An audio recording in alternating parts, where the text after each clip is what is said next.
안녕하세요. 한국JC 연수원 교수 김태옥입니다. 먼저 한국JC 훈련원 입소를 환영합니다. 박수. 훈련은 연수를 마치고 정식 회원이 되었습니다. 근데 간혹 중간에 회원 활동을 그만두는 사람들이 있습니다. JC에 문제가 있어서였을까요? 제가 오랫동안 지켜본 바에 의하면 조직이 싫어서가 아니라 회원들과의 관계에 문제가 있어서 그만둔 경우가 절대 다수였습니다.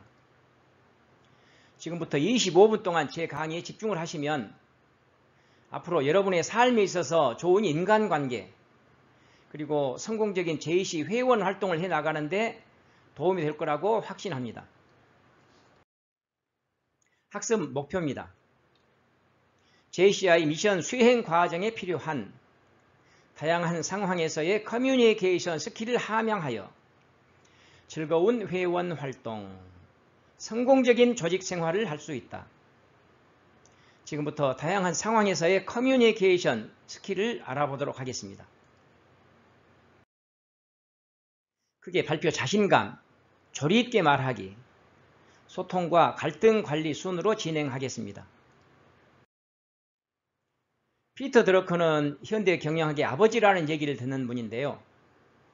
이분이 이 시대의 전문가에 대해서 이렇게 정의를 내려놓았습니다. 전문가란 전문 지식 고박이 전달력을 갖춘 사람이다. 둘 중에 하나라도 제로면 전문가로서의 능력을 인정받기 어렵다. 왜? 고박이니까요. 어느 자리에서든 누구나 내 생각을 잘 표현하고 싶겠죠? 그런데 가장 큰 걸림돌이 있다면 뭘까요? 자신감 문제 아닙니까? JC에 가입해서 혹시 처음으로 원래 회에 참석했을 때 나가서 입회 사유 그리고 자기소개를 해보세요. 이런 제안을 받아본 적 있습니까? 있다면 그때 발표를 잘 했나요? 나는 어느 자리에 나서든 별로 긴장하지 않습니다. 이런 분 있습니까? 그런데 우리만 긴장할까요? 얼마 전 모 신문사에서 발표한 설문조사 결과를 하나 갖고 왔습니다. 설문에 응답한 5% 정도의 사람들만 저는 별로 긴장하지 않습니다. 라고 대답했습니다. 나머지는 나서는 것조차도 겁납니다. 이렇게 대답했습니다. 중요한 자리에 나서서 발표를 할 때 어떤 사람들이 덜 불안해하고 덜 긴장할까요? 당연히 많이 준비하고 실전 경험이 많은 사람들이 긴장도가 덜 하겠죠? 두 번째, 정신이 정상이 아닌 사람 절대로 긴장하지 않습니다. 세 번째, 신경이 둔하다는 것은 기대치가 없다는 얘기입니다. 무엇이 어떻게 되든 무슨 상관인가 이런 유형이죠. 문제 해결을 위해서는 원인 진단이 중요한데요. 우리가 발표를 앞두고 불안해하는 이유가 무엇일까요? 경험 자체가 없어서 나를 모르는 거죠. 이것은 마치 어두운 공간에 들어갔을 때 막연한 불안감 때문에 앞이 캄캄해지는 이런 이치하고 똑같습니다. 현재 내가 할 수 있는 실력보다 더 좋은 평가를 받고 싶다는 욕심, 이것도 긴장의 원인입니다. 인정욕구는 인간의 기본 심리니까요. 한마디로 완벽주의, 이것이 바로 긴장의 기본 원인이다. 왜? 이만큼도 실수하면 안 된다고 하는 자기 인정 욕구 때문이라니까요. 해결 방법은 두 가지, 멘탈과 레슨입니다. 심리적으로 문제가 될 땐 심리적으로 극복할 수 있어야 되고요. 레슨, 곧 반복 훈련을 통해 실수를 해봐야죠. 사람은 실수를 통해 실수하지 않는 방법을 배우니까요. 그리고 어두운 공간에서도 불을 켜는 순간 두려움이 사라지듯이 중요한 발표가 예정되어 있다면 자신의 말하는 모습을 영상으로 촬영하여 또는 녹음하여 들어보는 시간을 가진다면 시행착오를 최소화할 수 있습니다. 자신에 대해 아는 것이 발전의 첫걸음이다. 이렇게 얘기할 수 있는 거죠. 이 시간에는 멘탈, 곧 심리적으로 문제가 생겼을 때 극복할 수 있는 방법 3가지를 알려드리고자 합니다.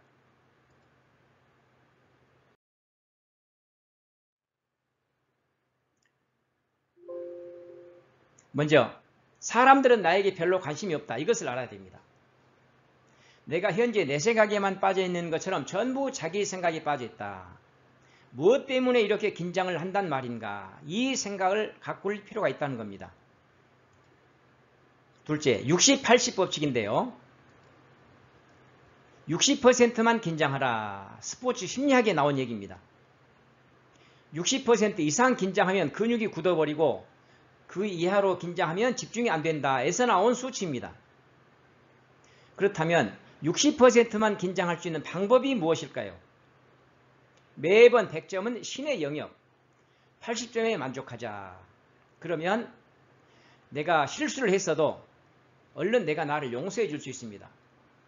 1초만 지나도 과거인데 실수에 대해서 내가 조금 더 집중을 해야 되겠네. 교훈을 발견했으면 최대한 상황에 집중을 할 수 있다는 얘기죠.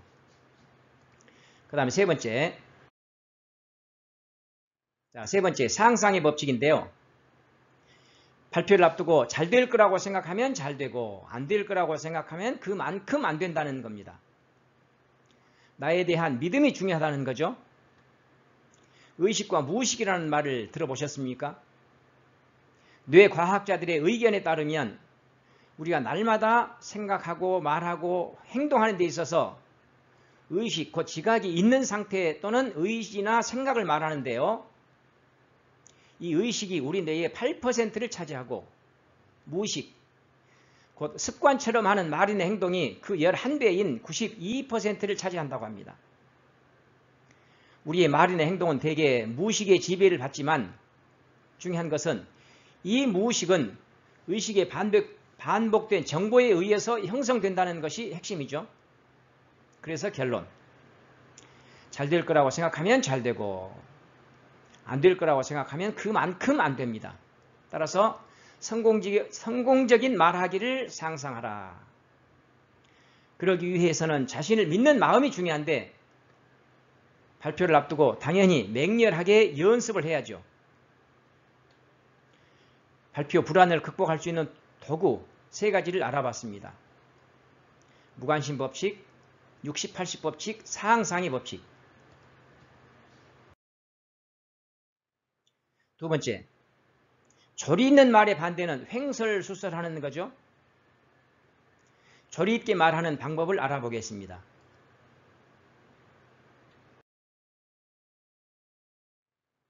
어떤 말이 조리 있는 말일까 제가 생각을 해봤는데요. 한마디 한마디가 귀에 쏙쏙 들어오는 말, 군더더기가 없는 말, 논리적으로 말이 앞뒤가 맞는 말이다. 이렇게 정리가 되었습니다. 그렇다면 이처럼 조리 있게 말하기 위해서 필요한 것이 무엇일까요? 내가 할 말을 한 문장 또는 한마디로 요약을 해보는 겁니다. 그리고 그 말을 맨 앞에 말하자. 세 번째, 마감 효과라는 것은 내 말을 3분 안에 끝낸다. 이 강의를 25분 안에 마친다. 이런 마음으로 했을 때 말하는 사람 스스로 집중도가 높아져서 군더더기가 없어진다는 것입니다. 조리 있게 말하기를 위한 좋은 도구를 소개합니다. 프레임인데요. 포인트, 리전, 이그젠플, 포인트의 머리 글자를 딴 것입니다. 말을 잘하기 위해서 내가 이것에 대해서 말하겠다. 이것을 맨 앞에 두자. 끝날 때도 이상 무엇에 대해서 말했다. 먼저 핵심을 얘기했으면 왜 그런가, 어떤 사례가 있는가. 그래서 이게 중요하다고 생각합니다. 요지는 왜냐하면 예를 들어 그래서 이 4가지는 조리 있게 말하는 기본 도구다. 사례를 하나 볼까요? 하우스 농사를 짓는 농부가 농업기술 담당 관리에게 편지를 썼습니다. 보일러 파이프 청소를 하려고 합니다. 염산을 써도 됩니까? 답장이 왔습니다. 감은 왔습니다. 근데 행동을 하려면 확신이 들어야 될 것 아니겠습니까? 다시 또 편지를 썼습니다. 이번에는 조금 더 긴 답장이 왔습니다. 확신까지는 아직 안 드는 거예요. 다시 또 편지를 썼답니다. 이번에는 아주 쉽고 간단한 답장이 이렇게 왔습니다. 내가 하고 싶은 말이 있습니다. 상대방에게 집중되어서 들리는 말이 있습니다. 상대방에게 항상 궁금한 것은 결론이 뭐냐, 기승전결이 아니라 결기승이 바람직하다. 기승전결, 서론, 본론, 결론, 이것은 영화 시나리오나 소설 또는 논문, 논설문을 쓸 때의 얘기입니다. 따라서 소설은 기승전결, 발표는 결기승이 바람직합니다. 제가 얼마 전에 모 잡지사 편집장으로부터 인터뷰 요청을 받았습니다. 30년 동안 소통 분야에서 강의를 해왔다는데 이 분야에 대한 전문가의 어떤 자세한 얘기를 듣고 싶습니다. 날짜를 잡아서 제 사무실에서 한 2시간 정도 얘기를 나눴는데요. 그때 첫 번째 던진 질문이 이것이었습니다. 어떤 사람이 말을 잘하는 사람입니까? 하나의 단어로 콕 집어서 얘기를 하면 뭐라고 얘기를 할 수 있을까요? 그때 저도 모르게 툭 튀어나온 말이 분위기 파악을 잘하는 사람이죠.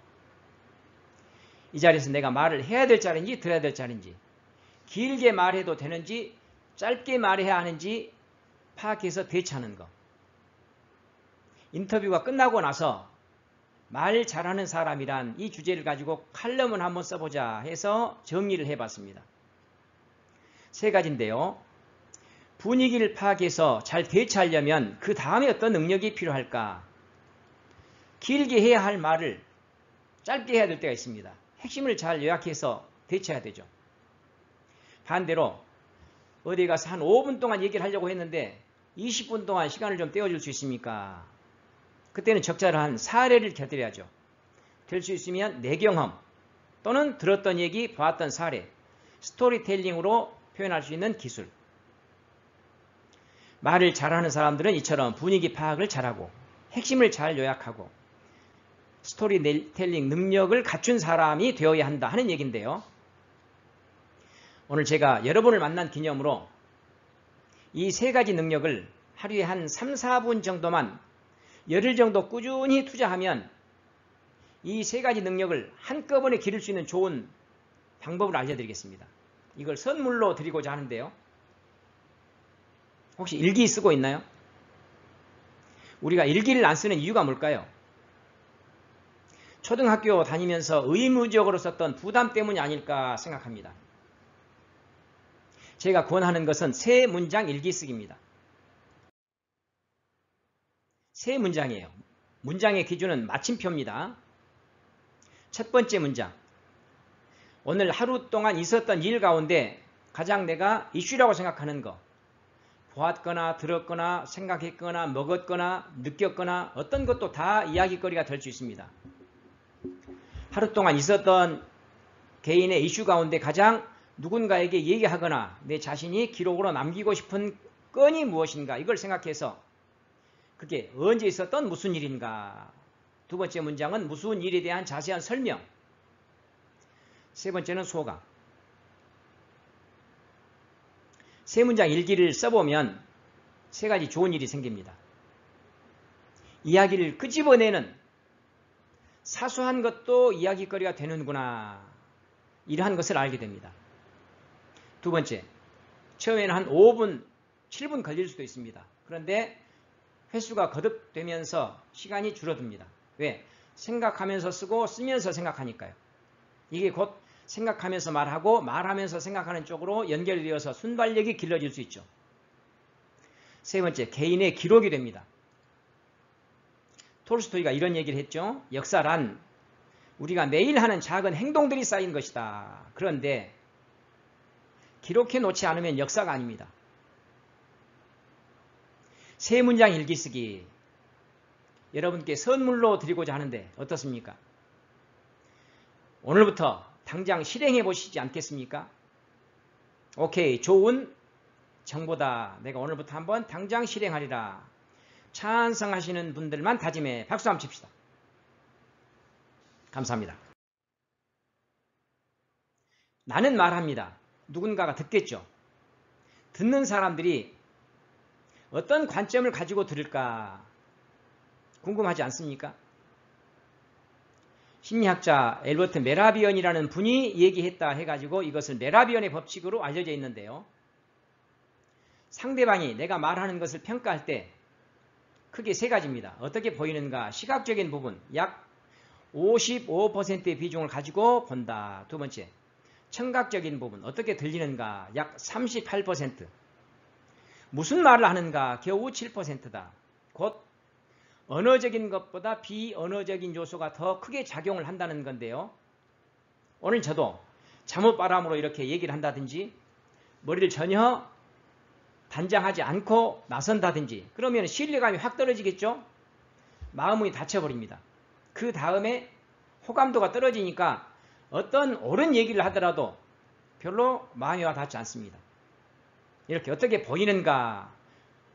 표정이 약 35%, 태도가 20% 이렇게 해서 55% 중요합니다. 시험에 나옵니다. 목소리 약 38%, 내용은 겨우 7%다. 어떤 목소리가 좋은 목소리인가? 소리가 뱉어져야죠. 소리의 울림이 얼굴 앞쪽에서 있도록 소리를 자신 있고 확신에 차게 하자. 두 번째는 정확한 발음의 목소리. 세 번째는 변화 있는 목소리. 강약, 고저, 장단, 완급 이런 부분, 억양.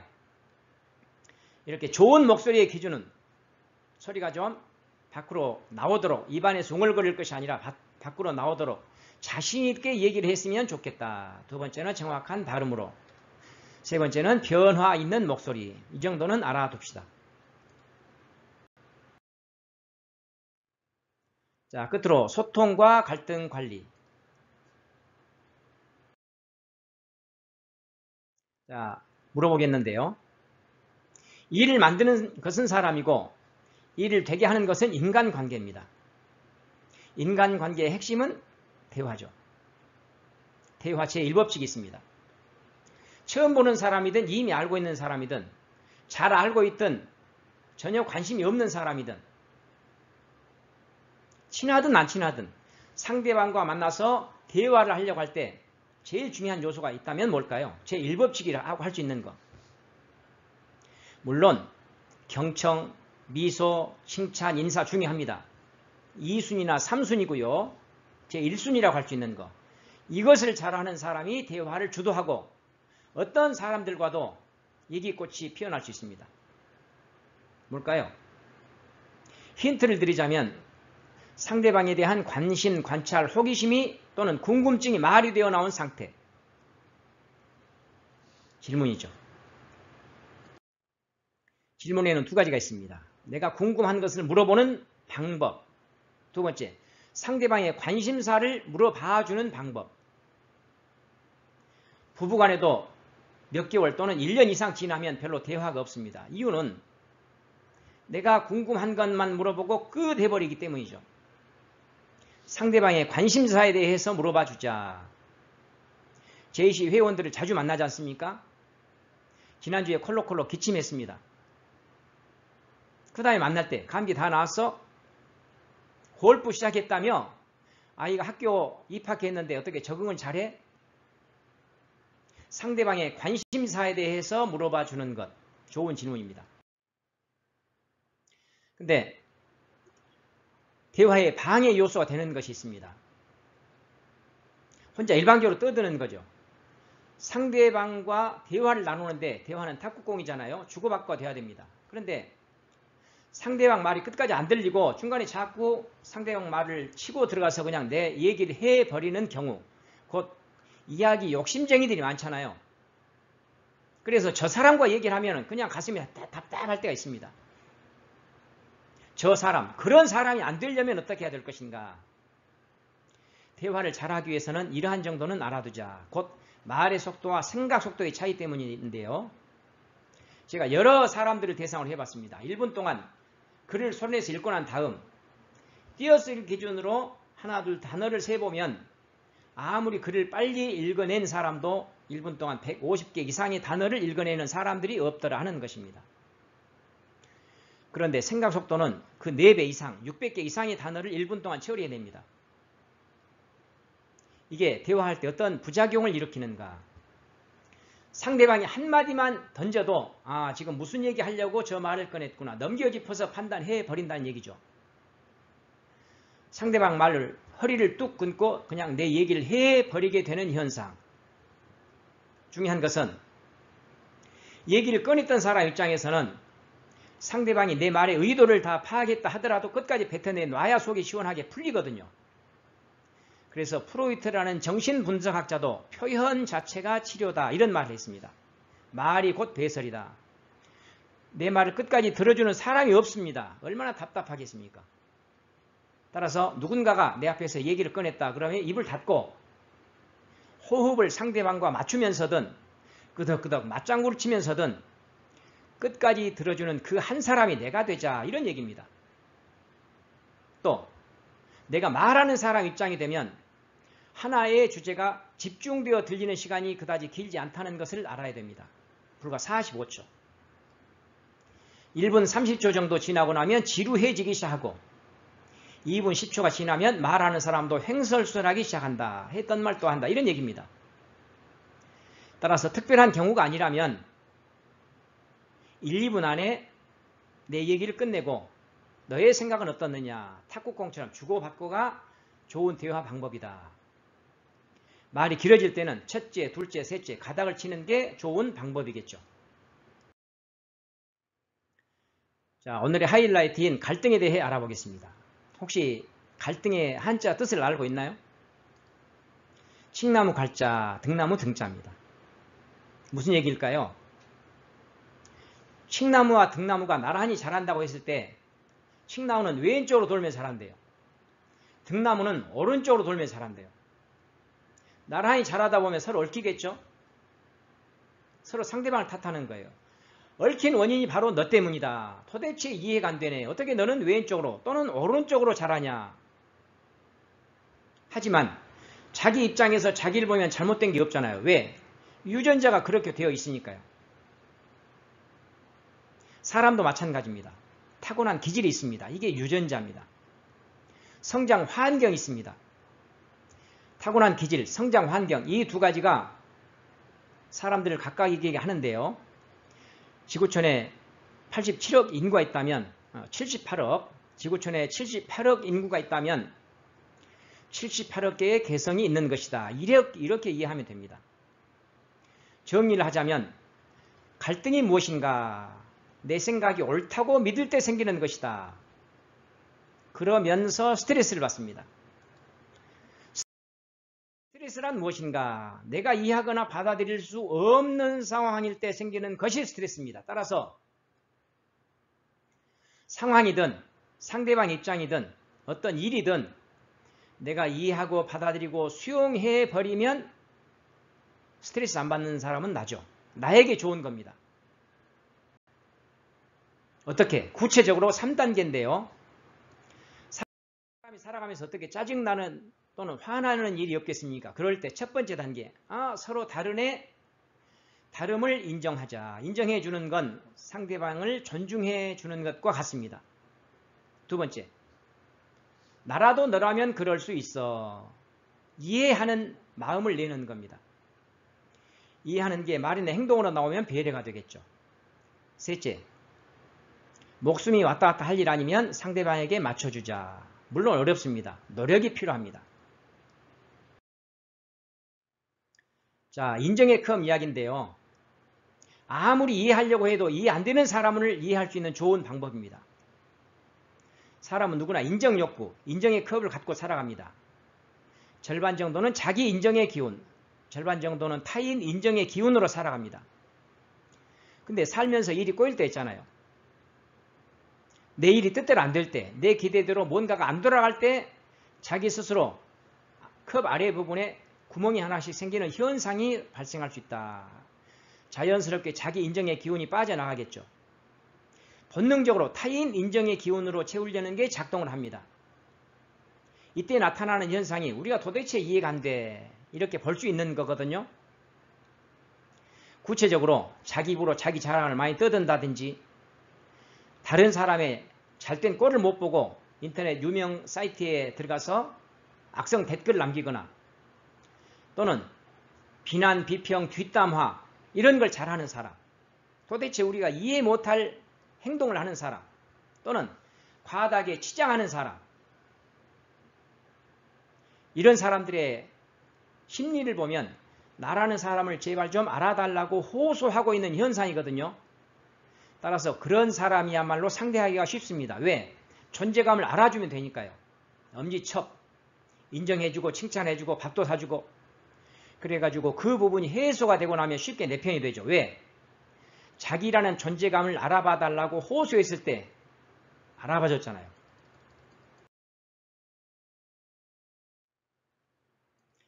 자, 이상으로 소통과 발표라는 주제로 얘기를 나눠봤는데요. 커뮤니케이션 스킬은 우리가 당면한 많은 문제를 해결하는 열쇠입니다. 어떤 게 가장 기억에 남습니까? 이상으로 발표와 소통 주제의 강의를 마치겠습니다. 감사합니다.